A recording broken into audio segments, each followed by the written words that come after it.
ಪ್ರಕರಣ ದಿನಕ್ಕೊಂದೊಂದು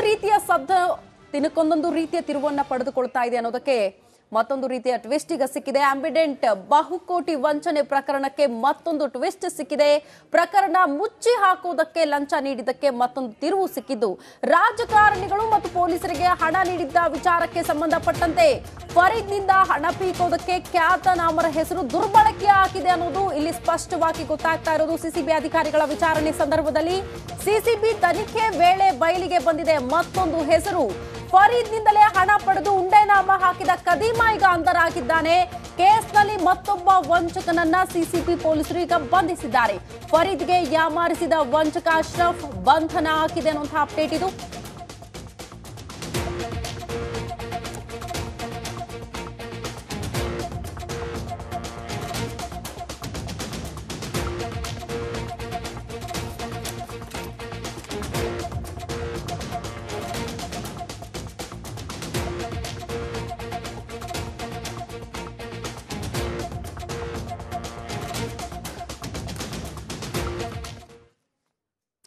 ಆಂಬಿಡೆಂಟ್ ಪ್ರಕರಣದ ವಂಚನೆಗೆ ಸಂಬಂಧಪಟ್ಟ ಹಾಗೆ ಸಹಾಯವನ್ನ ಕೇಳಿಕೊಂಡು ಕೆಜೆ ಹಳ್ಳಿ ಮತ್ತು ಡಿಜೆ ಹಳ್ಳಿ ನಿವಾಸಿಗಳ ಮೊರೆ ಹೋಗಿದ್ದ ಫರೀದ್. ಇದೇ ವೇಳೆ ಫರೀದ್ಗೆ ಅಶ್ರಫ್ ಪರಿಚಯವಾಗ್ತಾನೆ. ಸಹಾಯ ಮಾಡ್ತೀನಿ ಬಾರಪ್ಪ ಅಂತ ಭರವಸೆ ಕೊಟ್ಟು ಎಂಎಲ್ಎಗಳು, ಪ್ರಭಾವಿ ಸಚಿವರು, ಪೊಲೀಸ್ ಅಧಿಕಾರಿಗಳ ಪರಿಚಯದ ಮಾತುಗಳನ್ನ ಆಡ್ತಾನೆ. ನಿಜವಾಗ್ಲೂ ಆತನಿಗೆ ಪರಿಚಯ ಇರೋದಿಲ್ಲ, ಆದ್ರೆ ಮಾತುಗಳನ್ನ ಮಾತ್ರ ಅದೇ ರೀತಿ ಆಡ್ತಾನೆ. ಅವನು ಆಡಿರೋ ಬಣ್ಣದ ಮಾತುಗಳನ್ನ ಆರೋಪಿ ಫರೀದ್ ಏನಿದ್ದಾನೆ ಕಣ್ಣು ಮುಚ್ಚಿ ನಂಬಿಡ್ತಾನೆ. ಆಯ್ತು, ಡೀಲ್ ಮಾಡ್ತೀನಿ ಅಂತ ಹೇಳಿ ಫರೀದ್ನಿಂದ ಅಶ್ರಫ್ ಹಣವನ್ನ ಪಡ್ಕೊಳ್ತಾನೆ. ಇನ್ನು ಆ ಹಣವನ್ನ ರಾಜಕಾರಣಿಗಳಿಗೆ, ಪೊಲೀಸರಿಗೆ ಕೊಟ್ಟಿದ್ದೀನಿ ಅಂತ ಹೇಳಿದ್ದ. ಆದ್ರೆ ಅಸಲಿಗೆ ನೋಡೋಕ್ ಹೋದ್ರೆ ಅಶ್ರಫ್ ಯಾರ ಜೊತೆಗೂ ಮಾತಾಡೇ ಇರಲಿಲ್ಲ, ಹಣ ಕೂಡ ಕೊಟ್ಟಿರ್ಲಿಲ್ಲ.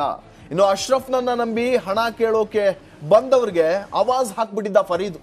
ಎಲ್ಲಾ ರಾಜಕಾರಣಿಗಳು, ಪೊಲೀಸ್ನವರು ಮಾತಾಡಿರ್ತಾರೆ ಬಿಡು, ನಾನು ಯಾಕೆ ಹಣ ವಾಪಸ್ ಕೊಡ್ಲಿ ಅನ್ನೋ ಮನೋಭಾವಕ್ಕೆ ಬಂದ್ಬಿಟ್ಟಿದ್ದ ಫರೀದ್. ಹಾಗಾಗಿ ಹಣ ವಾಪಸ್ ಕೊಡ್ರಿ ಅಂತ ಕೇಳಿದವ್ರಿಗೆ ಆವಾಜ್ ಬೇರೆ ಹಾಕ್ಬಿಟ್ಟಿದ್ದ. ಆದ್ರೆ ರಾಜಕಾರಣಿಗಳು, ಪೊಲೀಸರಿಗೆ ಹಣ ಕೊಟ್ಟು ಡೀಲ್ ಮಾಡಿದ್ದೀನಿ ಅಂತ ಹೇಳಿದ್ದ ಅಶ್ರಫ್ ಮೋಸ ಮಾಡಿಬಿಟ್ಟಿದ್ದ. ಇನ್ನು ವಂಚನೆಗೊಳಗಾದವರು ಇದೇ ವಿಚಾರವನ್ನ ರವಿಕೃಷ್ಣ ರೆಡ್ಡಿಗೆ ಹೇಳಿದ್ರು.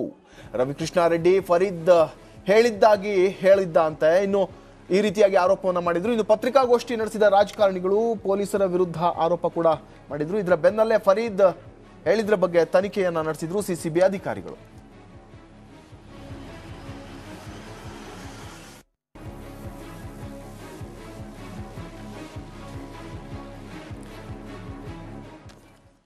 ಈ ಬಗ್ಗೆ ಮತ್ತಷ್ಟು ಡೀಟೇಲ್ಸ್ ಅನ್ನ ಕೊಡ್ತಾರೆ ನಮ್ಮ ಪ್ರತಿನಿಧಿ ಭೀಮೇಶ್. ನೇರ ಸಂಪರ್ಕದಲ್ಲಿ ಜಾಯಿನ್ ಆಗ್ತಿದ್ದಾರೆ. ಭೀಮೇಶ್, ಆಂಬಿಡೆಂಟ್ ಬಹುಕೋಟಿ ವಂಚನೆ ಪ್ರಕರಣ, ಅದ್ರಲ್ಲಿ ಇದ್ದವರೇ ಬೇರೆ. ಈ ಪ್ರಕರಣ ಹೊರಗೆ ಬಂದ ಮೇಲೆ ಅದನ್ನ ಮಿಸ್ಯೂಸ್ ಮಾಡ್ಕೊಂಡವ್ರು, ಇದ್ರ ಲಾಭ ಪಡ್ಕೊಂಡವರಲ್ಲಿ ಅಶ್ರಫ್ ಕೂಡ ಒಬ್ಬ ಅನ್ಸುತ್ತೆ.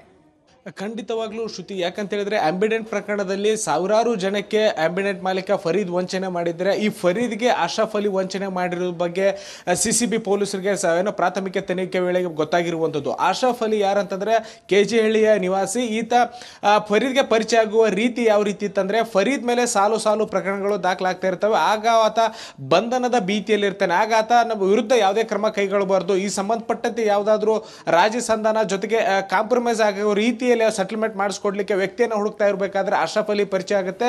ಅಶ್ರಫ್ ಅಲಿ ಏನ್ ಹೇಳ್ತಾರೆ, ತನಗೆ ಸಿಟ್ಟಿಂಗ್ ಎಂಎಲ್ಎ ಮತ್ತು ಡಿಸಿಎಂಗಳು ಜೊತೆಗೆ ಹಿರಿಯ ಪೊಲೀಸ್ ಅಧಿಕಾರಿಗಳು ಗೊತ್ತು, ತನಗೆ ಕೋಟಿ ಕೋಟಿ ಹಣ ಕೊಟ್ಟರೆ ಸೆಟಲ್ ಮಾಡಿಸ್ತೀನಿ ಅನ್ನೋ ಒಂದು ಮಾತನ್ನು ಹೇಳಿ ಕೋಟಿ ಕೋಟಿ ಹಣವನ್ನ ಫರೀದ್ನಿಂದ ಇಸ್ಕೋತಾರೆ. ಇದಾದ ಬಳಿಕ ಸುಳ್ಳು ಹೇಳಿ ಆತ ಯಾರಿಗೂ ಕೂಡ ಹಣ ನೀಡಿರೋದಿಲ್ಲ.